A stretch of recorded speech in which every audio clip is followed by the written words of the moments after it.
Welcome to the Switchblade Sisters Social Club, a true crime podcast where two sisters exploit their worst fears for your entertainment. You're welcome.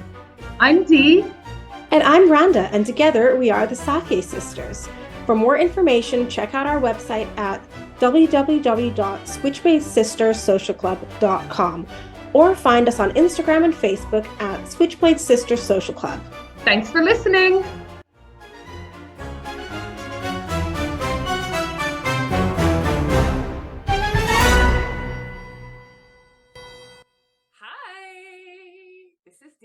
Oh, sorry. Leave that in. Hi, this is Dee. Hi. Who are you? Oh, I'm Rhonda. Oh my God, it's been like 2 weeks. We've already forgotten everything. So we're so rusty. Feels like a long time since we recorded. I know. So we are the Switchblade Sisters Social Club, a true crime podcast where two sisters exploit their worst fear for your entertainment. I have good news for you. Tell me. Well, you know how you like Tipsy D? Yes. She's here. Oh, yes. Let me tell you. Everybody likes Tipsy D. Let me tell you the body count so far. I've had 2 cans of pina colada. And I don't know why all of my wine at the moment is in me. Like, you know, our dad. Only from a hotel bar? No, because He loves a hotel. No. Because you have to pay for that. It's not true. From the hotel. True. It's from the plane. Yeah. Oh. Our dad loves to give freebie gifts, but he gives it to you like it's a really meaningful, poignant gift. So it could be like.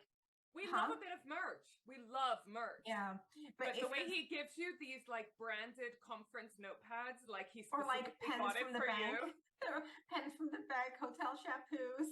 Like anything. If it's not fucking nailed down, if it's free, my dad will take it. Whether he wants it or not, he'll figure out what to do with it after. So yeah, our parents are not big drinkers. So on the plane, when they give out the wine, bless him, they're so sweet. He like collects a bunch to give Waste to me. not, want not. We are Arab after all. Well, he's paid for it, hasn't he? We love free shit. Yeah, so I've just got a bunch of miniatures. And so that's happening right now. I still don't have wine glasses. I think I've decided. I had an epiphany during one of the episodes of Drunk Real Housewives. Go over to Patreon if you want to check that out. That is where I get drunk on my own and shout at the TV while watching Real Housewives of New Jersey. And it is a gift. Apparently, you guys like that? What is wrong with you? But I had a little epiphany because I don't have wine glasses in my office. I don't trust myself with wine glasses when I drink, actually, because, you know, I gesticulate wildly and spill drinks and break shit all the fucking time. Yep, known for it, notorious. I was thinking about, like, some glasses. Some Switchblade Sister Social Club little wine tumbler glasses. Good, make it. Stick it on the website. Because we have some really nice glasses with our in our wake up and smell the hummus merch, but that's more like for orange juice for when you're waking up. Maybe cocktail. So but yes, Tipsy D is here. And also might we just talk about how we have a slight change of setting that we're recording in the evening for a change. We normally record during the day, but we are now recording in the evening tonight because it's the school holidays and kids are home. This podcast time is not linear, so you may be hearing this in the autumn, which is actually August. I feel for all the parents out there. I don't know how you're coping. Not how you're, So we have been, it's one of our big dilemmas at the moment is how to end the podcast because, like, we finished a story, we're fucking depressed, and we're like, we can't just leave it like that because we'll not sleep. We'll leave you guys all in a bad place needing therapy and whatnot. In a good mood. When we end the podcast on, at the end of the story, which is, always a sad story, we're not in a good mood. So we want to end on a high somehow. Yeah. So we haven't come out with any good ideas yet. We're still open for suggestions, but today we're going to try some extra chit chat. We have asked the audience, we have asked our following on social media a specific question, which we will reveal later, and we are going to be sharing the results later. So a bit of chit chat at the end as well as the beginning. A chit chat sandwich, so to speak. A chit chat murder sandwich. Good analogy. Yeah. But what I wanted to tell you all about today is Crime and Investigation Play channel, which is part of the same network, the A&E network that hosts like the History Channel, a bunch of others. But Crime and Investigation streaming service is the only true crime one out there. It's made for us, and we are now kind of in partnership with them, which is super cool, isn't it? Love it. So what that means for you is that they have given us a code to share with our listeners. So if you go onto the website, or I guess an app, whatever, Crime and Investigation Play, and if you want to register for the yearly subscription, you get 50% off if you use the code SSS Club. So not S Club, SSS Club. And that means that you get a year subscription for $14.99. I mean, you almost can't afford not to. Bargain. How often is an obsession that fucking cheap? That's cheaper than Netflix. Is cheaper than Hey You. So if you want to do that, it's fucking awesome. I have been binging ever since. In other exciting news, I'm also doing some writing on their website, which we'll obviously post on our socials and stuff. And they interviewed us recently.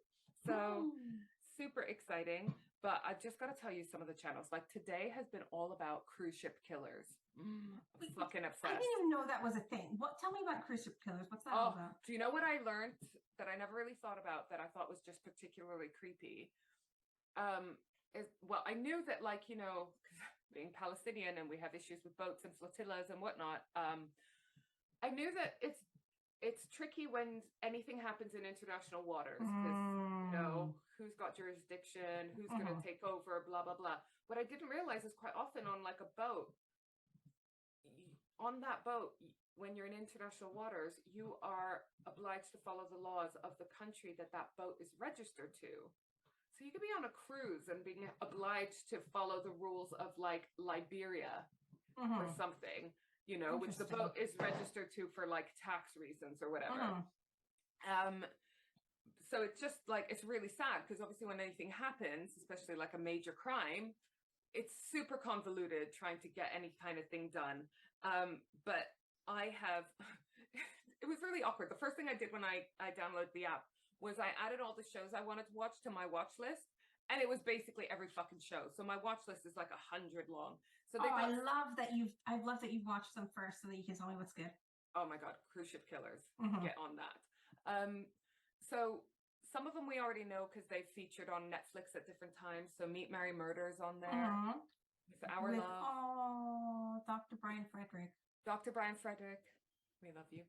And a few others. They've got some series, like whole series about one specific case, but then they have loads of like Crimes That Shook Britain, one of my favorite go-tos, Women Who Kill, Killer in Plain Sight, Crime Swipe, which I'm guessing is something to do with Tinder.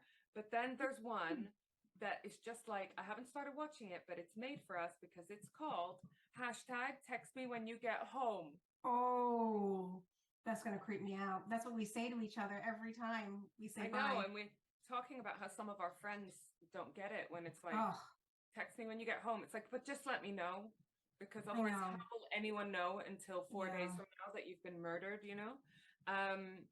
We've got Murder Town, which is really good, and they've also got a podcast, a link to it. Oh, I was also watching Sunshine Slayings. Tipsy D struggled with that. Text Me When You Get Home, The Real Bronson, Judge Rinder's Interrogation Secrets, Cold Case Files, another really good show. Critical Evidence with Robbie Coltrane. I love that show. Oh, yeah. What else have we got? We've got like Secrets of the Chippendale Murders, Murdered by My Husband, 60 Days In, which I think on our reality TV channel, TV program Crimes episode, you know what I'm trying to say. I think Sarita was recommending that. I think that's the one where they put people in prison for 60 days, you know? Oh. Model murders, like just fucking loads. I mean, look at my watch list. I'm excited. It was literally almost every show on the fucking channel. So yeah, so go crime and investigation play, put in the code SSS Club, and you get 50% off the annual subscription, which is fucking cool. It's so fucking cool. So yeah, that's been our latest development, which I'm really excited about. Can I tell you the fucking story? Oh, you want me to tell you what I'm excited about? Oh, you didn't prep me for that. You didn't prep me for that question. I mean, surely if something excited you, you could kind of remember it. No? All right, just tell me the fucking story. I got nothing. Okay, should I tell you the story? Tell me the story. Oh my God, the big reveal. You know, it feels like months since I've had a big reveal all to myself. So fucking tell me the story. I'm not even sure you know this one, but I'm going to tell you how I came to find out about this one. So basically, one of my oldest, dearest, bestest friends, Jamie, who I spoke about before, we met at sixth form college. I saw her in assembly with her big blonde curly hair, and she was wearing clothes that she'd put together with safety pins, like in a stylish way. And then I decided we were going to be friends, and then I had to hassle her and coerce her into that. Anyway, she is now, as you know, our VA, and the most highly paid, in fact, the only remunerated member of this whole operation. So, buy our merch, please. So Jamie told me about this story, and she mentioned a certain detail, and I was like, no, I can't. That was enough to make me not want to look into it at all. Anyway, then I thought, I've really got to find some good cases, and this is one. So I persevered and looked into it, and there is one horrific detail. The whole thing is horrific, but there's one specifically horrific detail which I will mention, and I absolutely do not want anyone to Google the pictures, because Jamie said, oh, it's not as bad as you think. It fucking is. So I will tell you. Is Jamie dead inside? She's got a high tolerance for twisted shit. Because these images, they haunted me. Because we actually surprisingly have a low tolerance. Yeah, we do. That's why we want to end episodes on a high, because to be honest, this does nothing good for our anxiety, any of these stories. I'll tell you what, the worst thing about researching true crime stories is that it just puts the fear of God into you, that anything can happen to anyone. It's not a coincidence that I schedule my weekly counseling sessions a couple of days after our podcast recording days, because I usually need it. So yeah, tell me the fucking story. Okay, so I'm going to talk about a guy called Israel Keys. Have you heard of him? No, I do know him. Yeah. How is there just one horrible point in the story? No, I told you the whole thing is horrific, but there's just the images. Wait, no, I know. Yeah. And that what I'm alluding to was the reason I didn't want to look into it, because it was the stuff of nightmares, you know? Okay, so. All right, let's start the shit show. Okay, Israel Keys is all your worst fears personified into one of the 21st century's most terrifying serial killers, and as close to a real-life horror movie villain as you can get. Not only did he have a confirmed murder count of 3 people, with investigators believing there are at least 8 other victims, but unlike some of history's most feared killers, such as Son of Sam, BTK, and Jeffrey Dahmer, Keys didn't target specific types of victims, or even ones in his own area, aside from Samantha Koenig, his last victim. So, if he hadn't become complacent and killed Samantha in his hometown, authorities agree it's very likely he may never have been caught at all. Just terrifying. Keys claimed he took at least 5 other lives, but never named these victims. As per his account, he killed 4 people in Washington state, so a couple sometime between 2001 and 2005, and 2 separate victims in 2005 and 2006. Wait, so a couple, an actual romantic pairing, so 2 people at the same time, and oh my God, so he really did just have no. He didn't have a type. Yeah. He was just a sadistic killer. So Keyes also stated that in 2009, he murdered someone on the East Coast, then left the body in New York State. The FBI is, quote unquote, relatively confident that this victim was Deborah Feldman, a New Jersey resident who went missing in April 2009. Oh, because I forgot how much this guy moved around. Yeah. That's why they can't pinpoint how many people he killed. Huh? Yeah. And he's got an interesting background, which I'll get into. And there's some other key facts that I cannot get my head around. Because I'm interested in the psychology behind all these people. So speculation about other possible victims has included a girl named Julie Harris, who disappeared in Colville in 1996. And her prosthetic feet were found a month after she vanished, and her remains came to light in 1997, a year later. Keyes was in the area when Harris went missing, but denied any involvement. He'd also been posited as responsible for other unsolved crimes, such as the murder of 56-year-old Mary Cooper and her 27-year-old daughter, Susanna Stodden, who were shot while hiking in Washington State in 2006. So following the arrest, he admitted to abducting a girl called Samantha Koenig from a coffee stand. He would later give police more details, though on the condition that they made one promise, that they keep everything out of the press. And I will explain why in a second. This is part of the interesting fact. I don't know how they would even be able to promise that, because once it goes to court, it's all public, isn't it? Let me tell you the reason. So the reason he didn't want it to go to press was that he didn't want his young daughter to read about what he had done to Samantha, which is weird that somebody so vile has some sort of conscience. And that's what I can't get my head around. Like with Ted Bundy, I can't understand how someone can have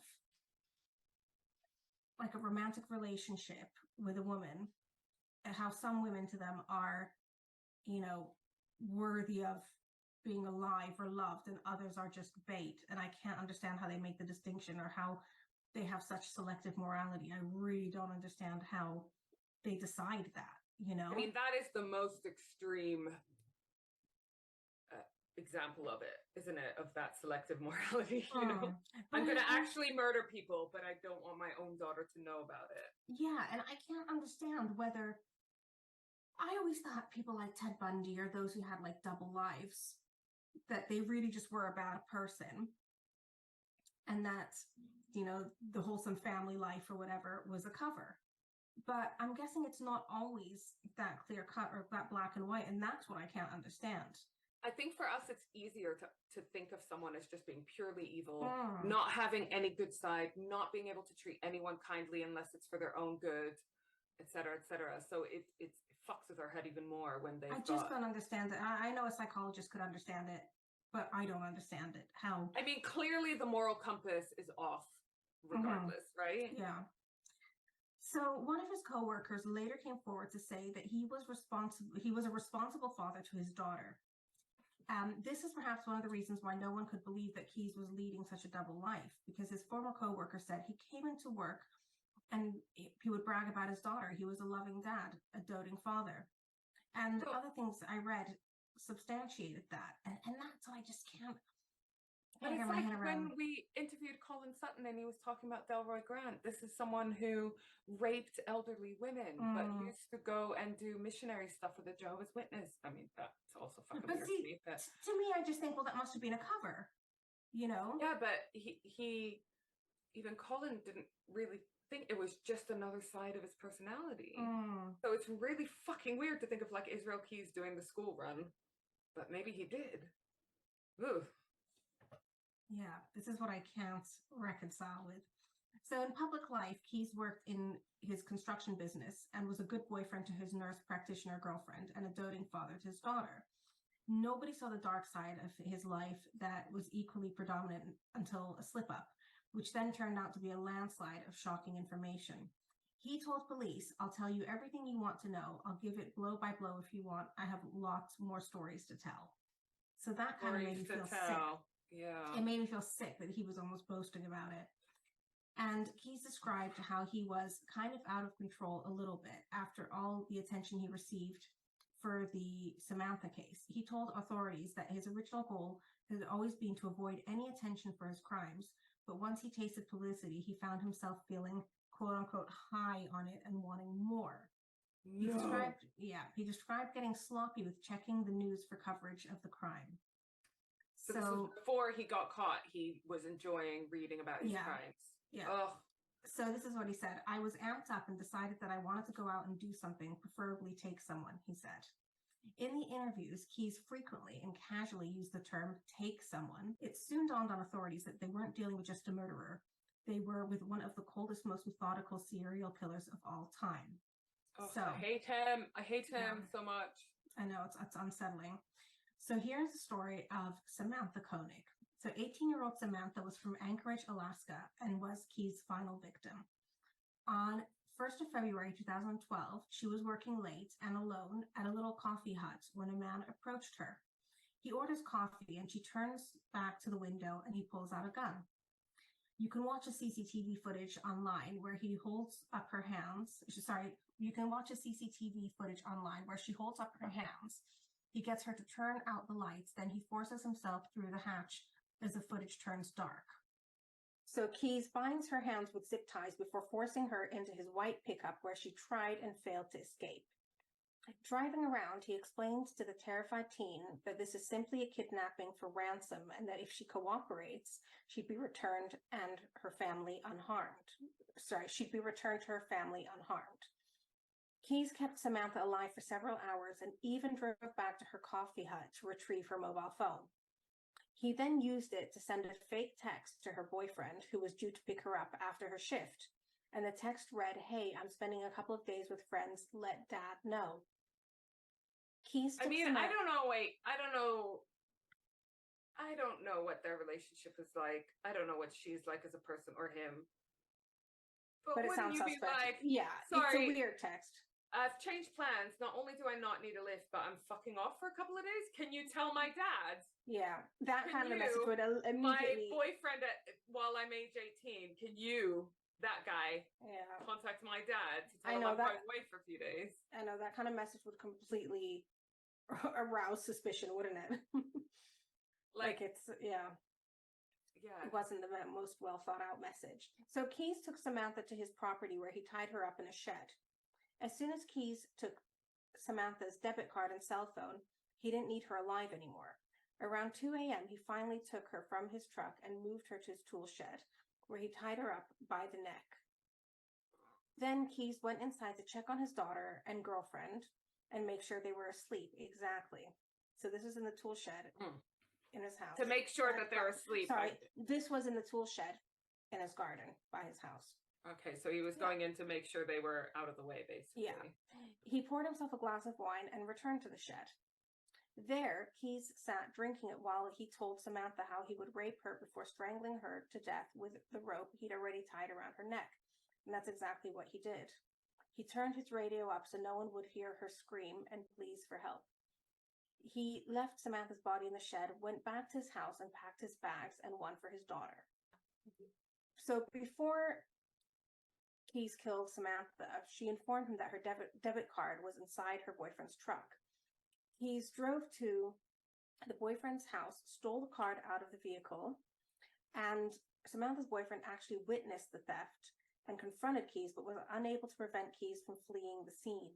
He was also unaware of the connection that this burglar had with his girlfriend. Yeah, why would you ever think that it was related? But also, sorry, how much does he think this 18-year-old has in her bank account? Is this all for money? Well, let me He worked in a coffee shop. Let me continue. After murdering Samantha, Keyes returns to his home, packs for a cruise, and leaves for the airport. So this is not him fleeing. He's actually going on holiday. And at 5 a.m. sharp, he calls a cab to the airport to fly to New Orleans for a 2-week Caribbean cruise he planned with his family. So, returning to Anchorage in Alaska on February 17th, 16 days later, after Samantha was abducted, Keyes prepares a ransom note. So this whole time that so he goes on a cruise and then comes back and does a ransom note. And included in the note is a photo. If you heard anything related to Israel Keyes, it will be about that image. And this was one of the most horrific details of this whole case. So he stages a photo with Samantha. He puts makeup on her. He uses fishing wire to sew her eyes open because she's already dead at this point. Then he takes a Polaroid of her with a newspaper. And this is honestly one of the most horrific pictures I've seen. It's like haunting. I honestly would not, and it's hard to not come across it when you're researching this case. So I would really avoid it if you can. So the image is staged to make her look alive when she had been already dead for 2 weeks. And he's typed a note demanding $30,000 and texts her boyfriend with directions to look under a missing dog flyer in a local park. The family then rushes to the park and discovers the note with instructions and the photograph, which the family takes as proof of life. So that's why he staged the photo. But I mean, did they call the police at this point? Because I feel like an expert would be able to tell. Because, like, you know what I think of? The Carrie Farver, Liz Goliard case. Because there was no body ever found in that case. All they found ever was a photograph that Liz had taken of Carrie's dismembered foot. Yeah, I remember the tattoo. With the tattoo, and they had to get an expert in to assess whether or not that was a real photo. You know, like whether it was a real decomposing foot, etc., etc. But so I feel like, okay, maybe a sort of, it could fool some people, but like an expert would be able to tell. I mean, 2 weeks. I mean, I saw the photo knowing that she was already deceased. I don't know how obvious it would be had I not known that, to be honest. Yeah. So, yeah, it's hard to say because I can't see it through different eyes now. Yeah. But a few days later, Keyes drove to Matanuska. Okay.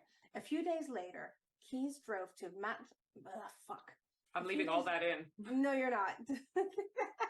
Take that out. A few days later, Keyes drove to Matanuska Lake, dismembered her body, cut a hole in the ice, and dumped her remains. At the same time, Samantha's father, James, was depositing the ransom money into Keyes' account, with the $30,000 having been generously donated by members of the community because they thought that Samantha was still alive. As he had what if you thought it was saving a life, right? As he had instructed her family to deposit the money into her debit account, authorities had put an alert on her card. Right, okay. Yeah, so until this point, it was her poor family relentlessly searching. He makes several withdrawals dotted in different areas, and police never managed to get to the cash points quick enough. Oh, Larry David, not Larry David, that's Curb Your Enthusiasm. Larry Jean Bell vibes. Remember where he kept on making phone calls from different phone booths? Yeah. And they couldn't even it reminded me of Delroy Grant, where there's so many near misses. So they do catch a white Ford truck on camera. In classic serial killer style, Keyes is pulled over for a traffic stop.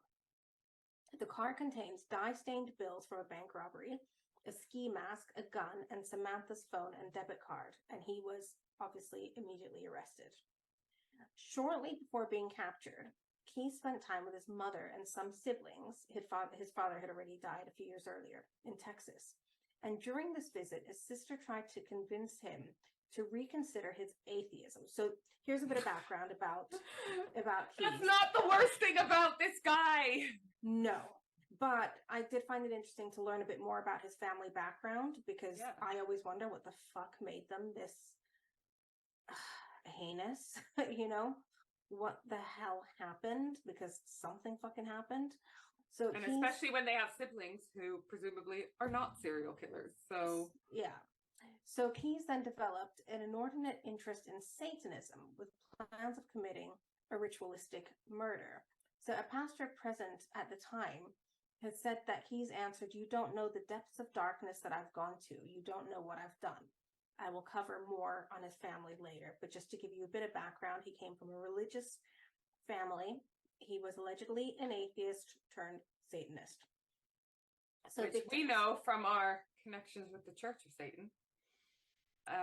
That's not very actually in line with their beliefs, what he's done No. at all. No. We're not Satanists, pops. We're not listening anyways, but yeah. But actually, we learned a lot about Satanism on that episode, didn't we? Yeah, we will be re-releasing that shortly. So yeah, it's not associated with the evil that people think necessarily. Unless someone stays beyond their welcome in your home, remember? And then you can destroy them. Is that the one? Then you could like kick them down the stairs and I don't know what. Yeah, there are some funny commandments, interesting commandments. Okay, so on to his victims. It quickly became evident that there were many more murder victims than just Samantha. In the summer of 1997 or 1998, Keyes allegedly committed a sexual assault on a teenage girl who had been tubing with her friends down the Deschutes River in Oregon. Although this was not his first sexual assault, Keyes admitted that he had stalked her from a tree line before very violently sexually assaulting the girl, who he estimated to be between 14 and 18, by knife point. Originally planning to murder her as part of a satanic ritual, Keyes let her go in the river tube he had abducted her from. I was too timid. I wasn't violent enough, he told investigators. I made up my mind I was never going to let that happen again. Ugh, that poor girl. The first, according to Keyes' admission to police, took place in Washington state in the late 90s. He told authorities that he had killed at least 7 others around the country, though it's believed the number of victims killed by Keyes stands at around 11, with the only other names revealed besides Samantha's being the missing married Vermont couple Bill and Lorraine Courier. The couple was selected at random as they fit Keyes' criteria of having no children, no dog, and a house with an attached garage. He broke into their home, subdued them, and then transported the pair to an abandoned farmhouse. Keyes reportedly broke into the Courier's home on the night of June the 18th, 2011, a year before Samantha was killed, instigating what he dubbed a blitz attack on the pair, cutting their phone line before entering their home while wearing a headlamp, presumably to blind and startle them, something that actually Delroy Grant used to do. Oh, I remember that from the Delroy Grant stuff. Like, it's just so creepy because can you imagine just waking up to that like you're in the middle of fucking interrogation? Yeah, and tying them up before driving them to an abandoned farmhouse. He shot Bill Courier in the basement and sexually assaulted and strangled Lorraine. Their bodies were never found after the place had been demolished. Keyes would later admit that 2 years prior to the Courier's murder, he hid a murder kit which contained a handgun, silencers, ligatures, ammunition, and garbage bags near their home. So this, I remember, freaked me out because he traveled around so much and he would often return to different places across the country. He had murder kits buried places, hidden places all over, so he wouldn't have to cross state lines, you know, with... It's so premeditated. Yeah, and he would just, wherever he was, if the mood took him, he would have his murder kit nearby that he could dig up or whatever, and he would have all this, just nauseating. So the modus operandi, is it pronounced operandi? Or I don't know how else. Operandi. Just say it with confidence and no one will question you. So the modus operandi. Keyes planned murders ahead of time and took extreme caution to avoid detection. In contrast to most serial killers, which made discovering his crimes far more difficult, Keyes did not have a specific victim profile, as we said, saying that he killed both men and women, but claimed that children were off limits. Again, it's bizarre to me that he has this selective morality. I mean, he says they're off limits, but you just told me he raped a 14 to 18-year-old. That is a fucking child. Yeah, it is. So, I'm guessing... I'm not sure we should take his word for gospel. So he killed far from home and never in the same area twice. So during these trips, he would pay only cash and turn off his mobile phone and had no connection whatsoever to any of his victims. He would bury... This is where the murder kits come in. He would bury a murder kit in the targeted area, as he did prior to the Courier murders. They contained restraints, weapons, and supplies to dispose of bodies. His murder kits... Can I just ask? I can't remember why he moved around so much. Was it his job? Was he... Yeah, he was in the military, which I'll go into. Yeah. His murder kits have been found in Alaska and New York, but he admitted to having others in Washington, Wyoming, Texas, and possibly Arizona. Keyes had previously revealed he admired fellow killer Ted Bundy, telling investigators he saw himself in the notorious murderer. However, he labeled fellow serial killer Dennis Rader a wimp for professing remorse for his killings. That's the BTK killer. Why? Because he expressed remorse. Yeah, remorse. I mean, he's probably just fucking remorseful that he got caught. So. Yeah. So Anchorage homicide detective Monique Dahl said of Keyes, Israel Keyes did this because he got an immense amount of enjoyment out of it, much like an addict gets an immense amount of enjoyment out of drugs. In a way, he was an addict, and he was addicted to the feeling that he got when he was doing this. So when asked by investigators why he committed his crimes, Keyes simply replied, and this makes me feel sick, why not? Yeah, so casual. I know, that made me just feel sick. His arrest and treatment in interviews was really interesting. Keyes played games with investigators and exchanged crumbs of information for treats. And investigators say they obliged to gain his trust. He also demanded a guarantee of execution.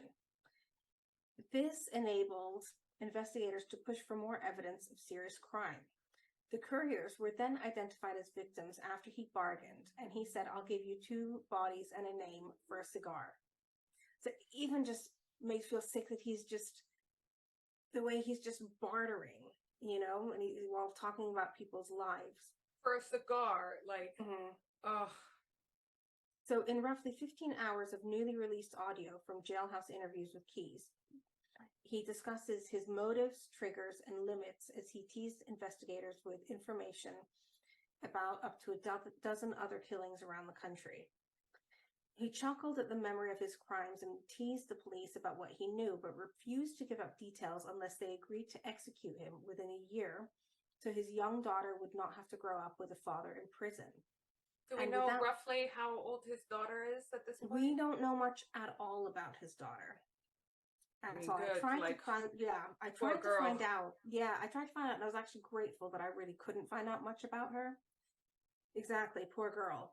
You know, imagine growing up knowing what your father stuff did. was happening in your garden while you were asleep. Yeah, that your own dad was doing it, but then So I was relieved and grateful that I was not able to find out. Poor girl. Yeah. So without that promise, he kept silent, except for an occasional cigar. So I want this is what he said, I want an execution date. I want this whole thing wrapped up and over with as soon as possible, he said on April the 6th, which was a couple months after he murdered Samantha.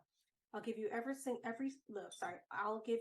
single gory detail you want. But that's what I want, because I want my kid to have a chance to grow up. She's in a safe place now. She's not going to see any of this. I want her to have a chance to grow up and not have all this hanging over her head. I presume she's very young. At this stage, point. Yeah.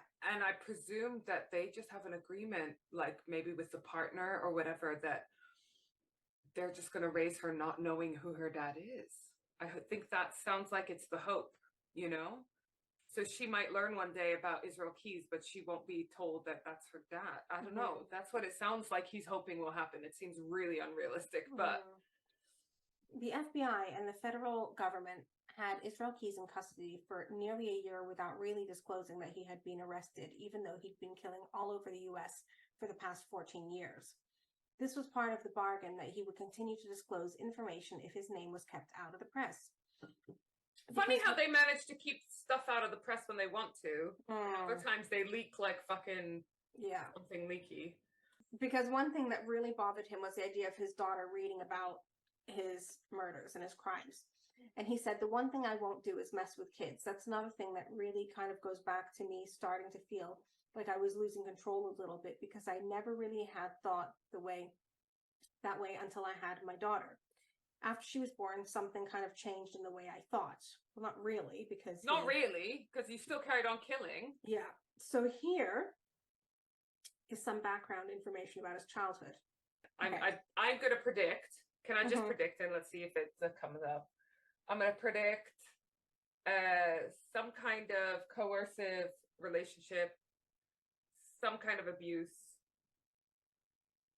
and I'm going to guess a head injury. Okay, let's see. So journalist Maureen Callahan, writer of American Predator, The Hunt for the Most Meticulous Serial Killer of the 21st Century, discusses his formative years. His upbringing could not have been more conducive to raising a budding psychopath.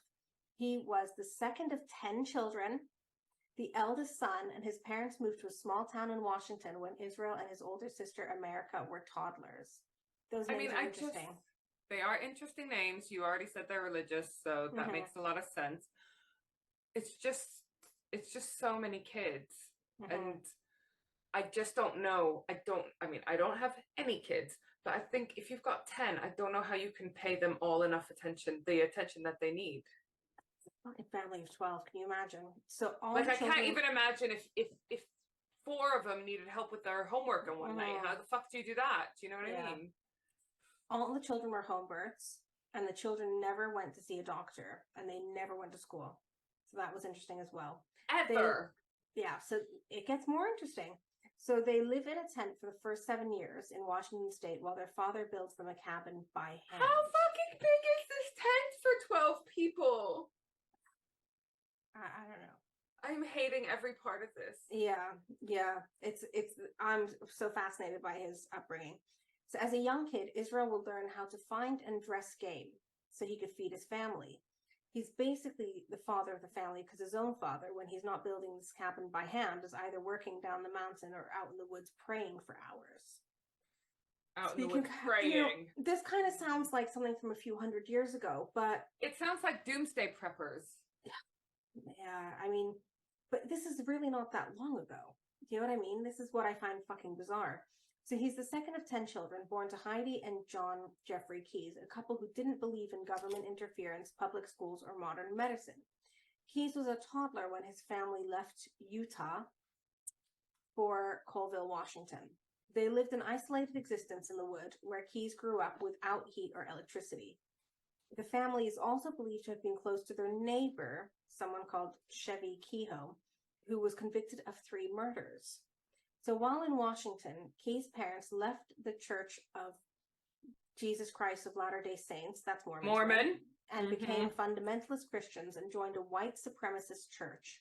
And in the late 1990s, the family relocated to Maupin, Oregon. They next moved across the country, settling close to an Amish community in Maine.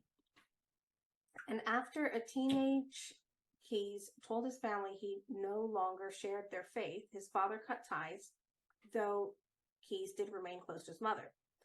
Fuck the parents. I'm sorry. Fuck these little racist, fundamentalist, crazy extremist fucking pieces of shit.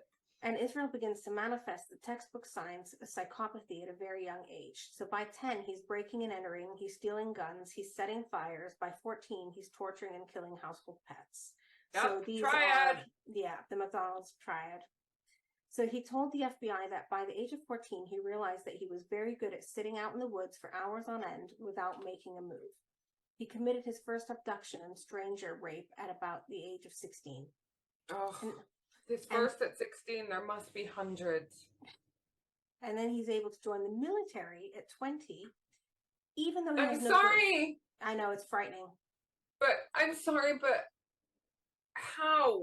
Yeah, frightening. He's then able to join the military at 20, even though he has no birth certificate or social security number. And I know it's frightening to think of a psychopath with access to arms. You would have thought you'd do a 5-minute little, I know they didn't have Google back then, but a little bit of a research. They're the military. They've got more info than any of us. And but did they not? You know, we're talking the 90s. We got internet in the mid-90s, right? 1996, dial-up. Google didn't exist, but we had Jeeves, didn't we? Ask Jeeves. Why didn't they ask Jeeves about him?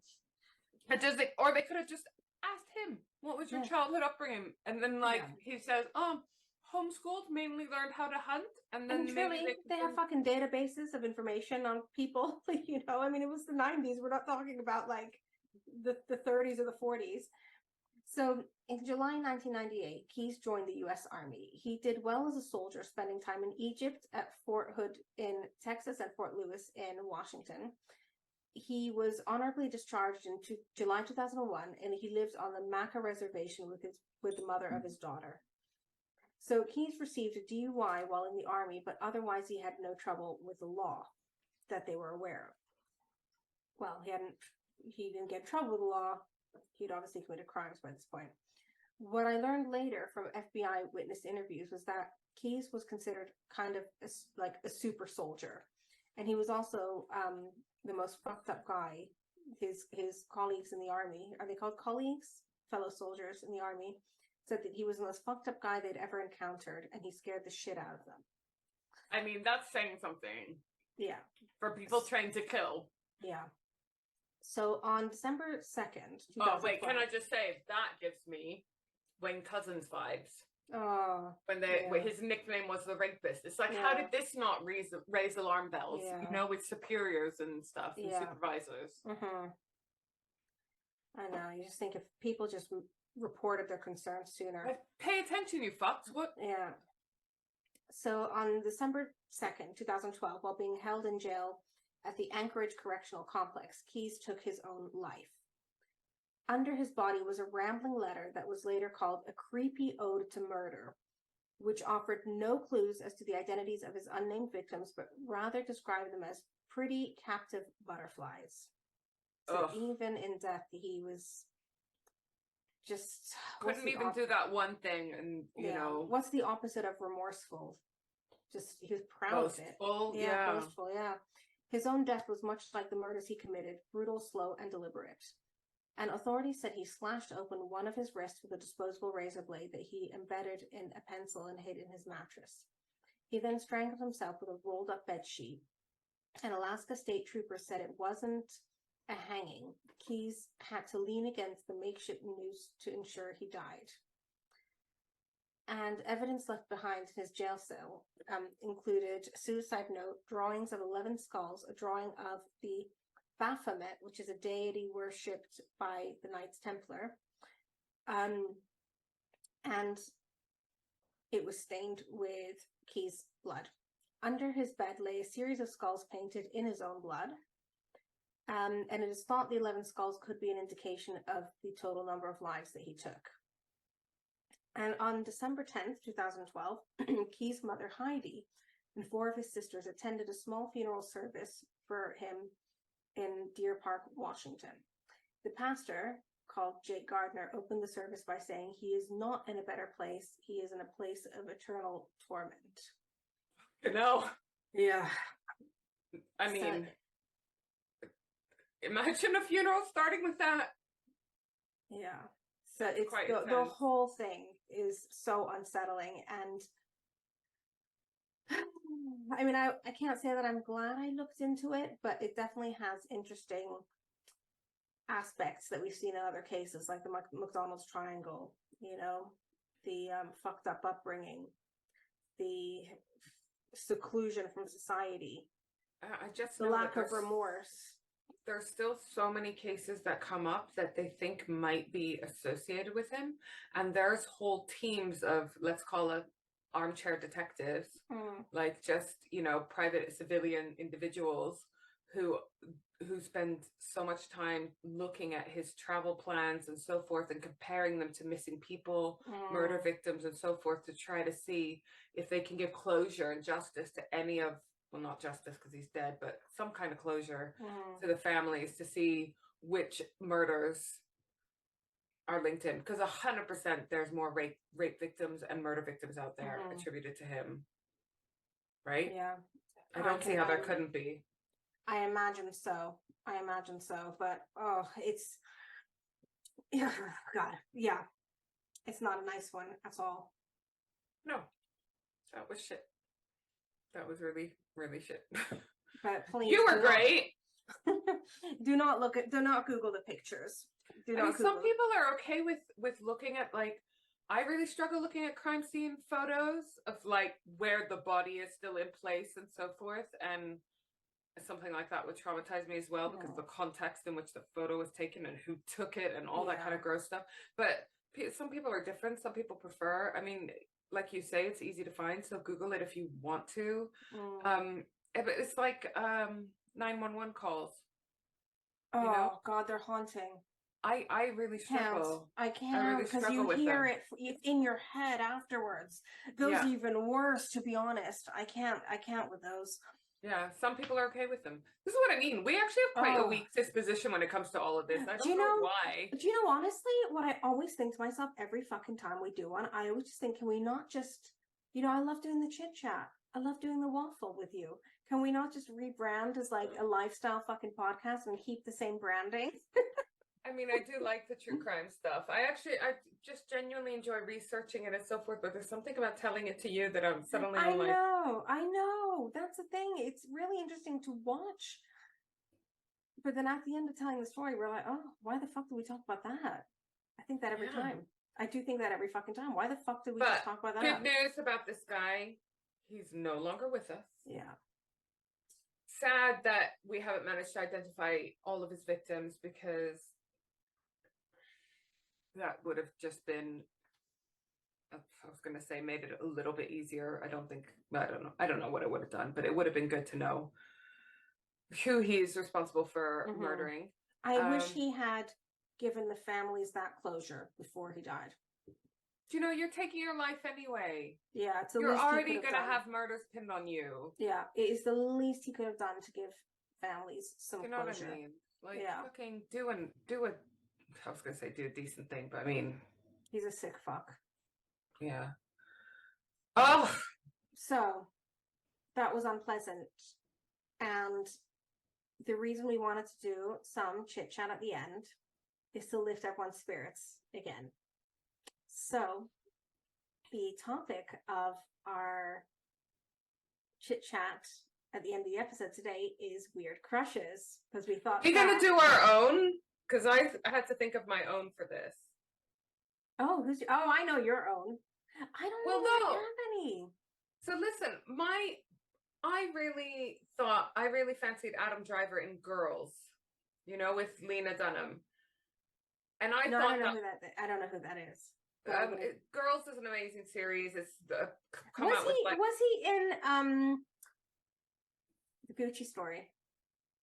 Yeah, he was. Okay, yeah, that is a weird one. Fancy him in that. Yeah. No, I didn't fancy him in that because he very much personified this individual. I fancied him in Girls, and I thought, yep, that's a weird crush of Dee's. And then he got bigger, and it seems acceptable to fancy him. So he's no longer a weird crush, I think. But I feel a little bit bad about this topic because weird crush means not like. Yeah, it's not the nicest. But I will tell you who definitely comes into my weird crush. Okay. I just want to explain before I say there is one that you have that is fucking weird. If you're not going to confess it, I'm going to confess it for you. Oh, no, I think this might be it. Oh, okay. Unless I have another one. Okay. You have quite a few. Jeremy Kyle. Oh, that's the one. I will never fucking understand it. And tell me why. No, but listen. Is it because he's cocky? No. I have bad taste. Yes. You know this about me. Yeah. We know this about me. But, and I only fancied him in the first few years of his show when I was at uni, and that is unfortunately quite a long time ago now. So it was way before it was all problematic, and we realized what a fucking asshole now. Like, I feel genuine disgust about who Uni D fancied, right? But at the time, he's not your type. You normally like but you know what? Lanky. Yeah, I know. But he was like assertive, and he was always looking for the truth. And I thought he's defending all these people that are being lied to in relationships. Now we know he was just making shit up for ratings. We didn't know this at the time. We thought all of that was just totally normal, acceptable, etc. So I want to apologize for my weird crush, because that one is fucking bad. That one's bad.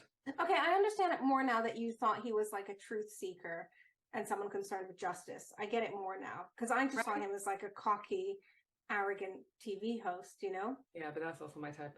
I know, I can see Jim puffing away on his vape in the corner there. He's wearing headphones. Oh, okay, I was going to say, so I can understand if you're like, I don't have any other crush. Oh, no, I've got eyes only for one. No, I've got some. I just don't think they're weird. Old, maybe. My weird is old. I know, because I was like, is Colin Sutton a weird crush? And I was like, no. That's totally justifiable. Tell me what's fucking weird about loving this man. So, should I read some out? No, we need to hear yours first. I'm sorry. Don't fucking shame people. Okay, so mine are not weird. Mine are just old because I like We will be the judge of that. Tell me. well, I'll tell you who my weird crush is. Jamie's dad. No, I've seen pictures. That's not weird. Him since we were 16 years old. Because he looks like Vinnie Jones.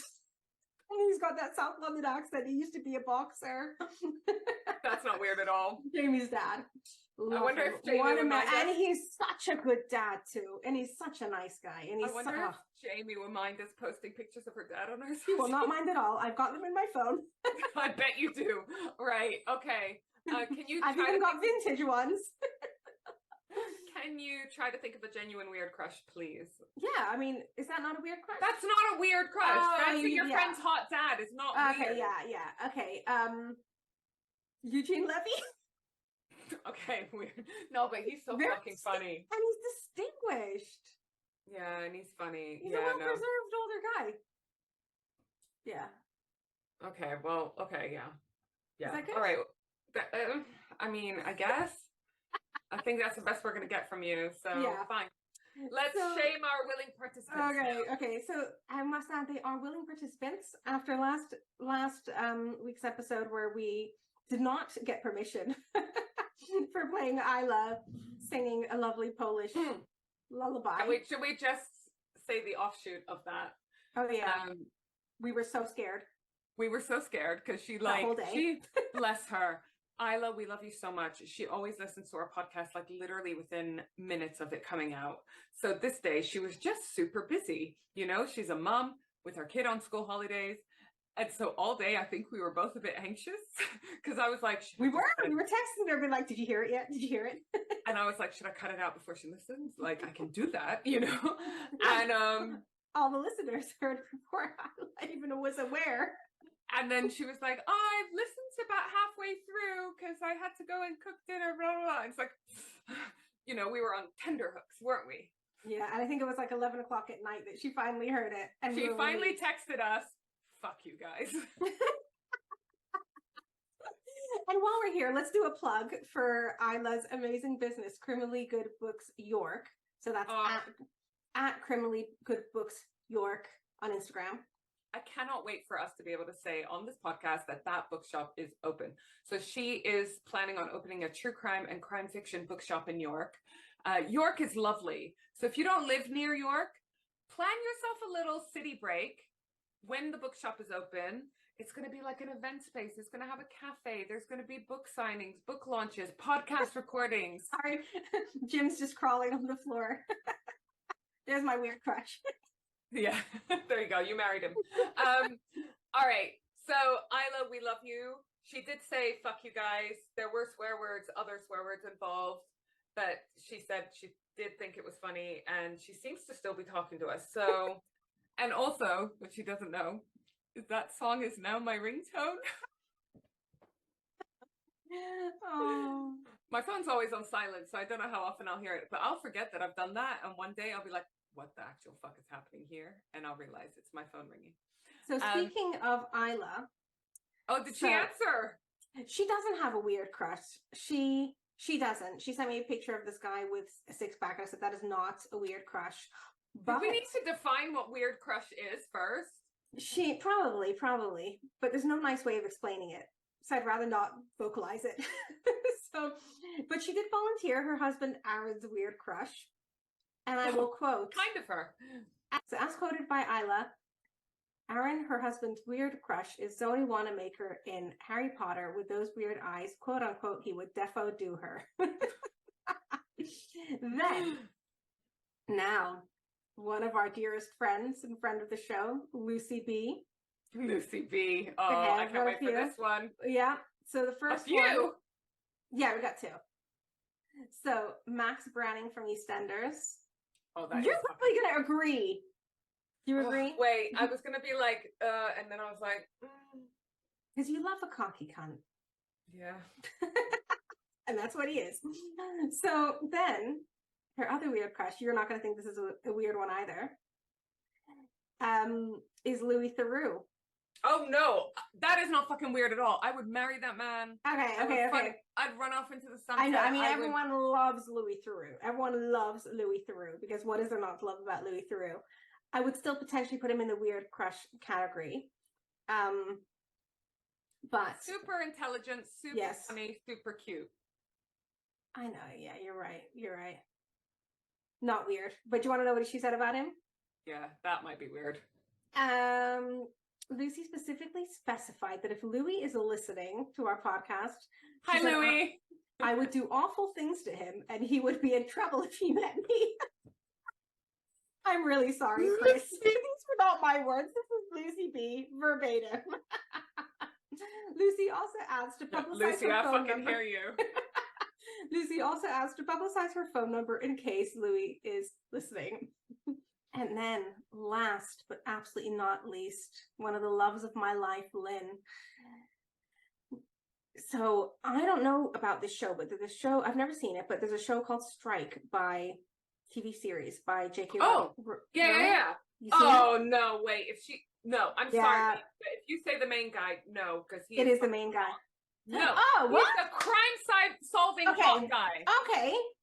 So you don't think he's a weird crush? So she said her weird crush is Cormoran Strike. Is that his name? Is that not a weird crush? Have you seen a picture of him? Yes. I mean, look. Is he personality is everything, you know. And I haven't seen the show. Personality. I mean, look, Omid Jalili, I could put on my list for that. Why did you say him? That's a fucking weird crush. Maybe not funny, for us. He's funny. Yeah, he's funny. The thing is, the minute they're funny, it's not fucking weird anymore. Yeah. No, it's the movie The Infidel that really got me. But that's the Omid that you specifically fancy. I mean, you know, I wouldn't say fancy, but he is funny. I was making a point that a sense of humor goes a long way. It really does. No, Corbin Strike, I've not seen the actor anywhere else, and obviously I don't know him personally, but like in the show he's so cool. Like he's a little bit traumatized and he's love a broken man. Oh my god, is that what it is? But he also he solves crimes. Okay, we do love a detective, and he's cute. He just likes to go to a pub and have a pint. Okay, I'm gonna watch the show. It's actually. I know J.K. Rowling is so fucking problematic at the moment. Yeah. And fuck you for being such a dick. But also, those books are really fucking good, and the series is really well made as well. So what channel's it on? It's on BBC. All of them. It's really okay. good. I'm gonna try it today. I'm gonna try to see what you're seeing, you and Lynn. No, I'm not saying I fancy him. I just don't think it goes into weird crush territory. Okay. Do you know what I mean? Okay. Actually, I do fancy him. Never mind.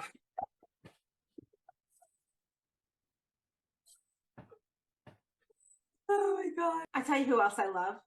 Our Three Detectives. Again, not fucking weird. No, not weird. Oh, all hunky. Let me clarify. Not weird at all. Just wanted to drop that in there. Yeah, but just wanted. Now we're just on crushes territory. Yeah. Because all of them super hunky crime-fighting heroes. Each and every one of them. But let me clarify. Not weird. No. Well, they're a little. Colin's a bit weird, bless him, but in the best possible way. We love him. Yeah. All of them. I love. Okay, so we're just on to normal crushes now. Isn't this fun? Thanks. Is this fun? It is. Isn't this fun not talking about murder? Oh, this has been good. I mean, I don't have anything else prepped. Oh, I do. One more. We had a last minute entry. Oh, wait, I've got one if you don't have it. Oh, but tell me the last minute entry. Last minute entry from Christy, who is Sconson Girl on Instagram, who said, what did she say? She said, hold on. Tom Hanks. Which I agree, that is a little bit of a weird one, huh? Because he's so asexual. Yeah, that's a good word for it. But then I saw Forrest Gump a few months ago, and I thought, he's better than I remembered. You fancied him in Forrest Gump? No, I didn't. I love the character, though. Oh, yeah, great. Obviously, he's a great actor. He's not ugly. He's played some great films. But yeah, he's just not... Yeah, hunky. Or funny, if we're honest. Oh, was he That's not funny in why. any films? I mean, there's some films that are meant to be. Endearing. He's endearing. He's not. Yeah. dry. But he's not like our kind of. He's no Eugene Levy. He definitely. But seriously, Google Eugene Levy and you'll see him. Like, No, I know. What? Yeah, I mean, I know you know him, but Google him and see what he's like outside of Curb. But Your listen, Enthusiasm. have He's got like the slicked hair, black suit, black tie. 1 minute. I need to ask you the question. Did you ever watch Schitt's Creek? Like no, but it's on my list. It's on my list. Because you are describing Eugene Levy from Schitt's Creek. Like, that's him at his finest dashingness. Okay, well, that's what I want to watch. You should. Yeah. Oh my God. That's my type. That's my old gentleman. I mean, that and convicts. I have two types. I mean, I've tried to explain to you that. I mean, when I say convict, I mean tattoos. You know, the look. Yeah. Listening to Wasn't this a nice way to end the show? It was. All right. Okay. So from now on, let's end the show by doing a poll with a question to our audience, and we can share the answers. I like that. I know. I like it too. Because then we can end on a high, and everyone can be hopefully in a good mood. I am in a good mood. What are you going to do the rest of the evening? What do you mean the rest of the evening? It's like bedtime. I'm in my pajamas already. I'm not even wearing a bra. I did put a bra on specifically for the recording. It's the first time. Different vibes. Recording at nighttime. It's it really is. It's a it's pajamas. Like when it's like Hollyoaks Extra or whatever. Instead of X-rated, it's like what's the opposite of X-rated when you're in dorky pajamas? Yeah. Yes. All right. Well, that was terrifying and then enlightening and kind of kooky. Imagine if, oh my God, I just thought, imagine if someone asked someone else, what's your weird crush? And that person said one of our names. I'd be offended or flattered. Yeah, I was just gonna say, I don't know if I'd be offended or flattered. Because I'll take it. I'll take it. I'll take it. Yeah. If we are anyone's weird crush, can you do a poll and ask anyone if we're their weird crush? Ask them, are we your weird crush? Are we just your crush? That's it. Only give them those two options. The end. Full stop. Period. At the end of an episode, and never laughing, huh? I know. I love this that. This is nice. All right. Also, suggestions then for questions we can ask our audience.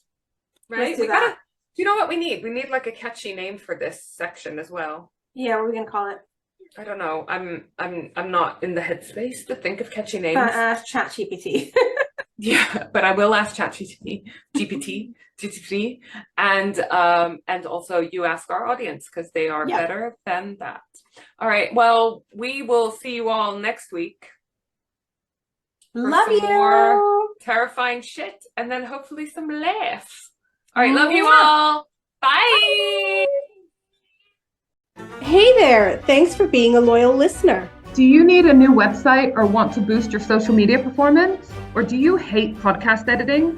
You've tried optimizing your website and social media channels, but you're still not getting the listeners, downloads, and engagement you want? We, the Safie sisters, love helping people with tasks that they hate.